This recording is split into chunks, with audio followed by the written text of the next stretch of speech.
Pengoperasian pesawat tak berawak atau drone memang selalu menjadi andalan militer Rusia di medan pertempuran. Penggunaannya yang praktis dapat mempermudah kerja tempur militer Rusia dalam menghancurkan kubu musuhnya. Dibuktikan pada sebuah rekaman yang ramai beredar di media sosial Telegram pada Kamis 18 Juli 2024. Dalam rekaman tersebut memperlihatkan momentum drone Rusia saat menyerang senjata self-propelled Amerika M109 Paladin.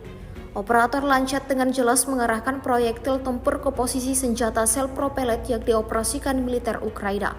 Alhasil, peralatan militer Ukraina tersebut meledak dan ludes terbakar, seperti yang terlihat dalam rekaman.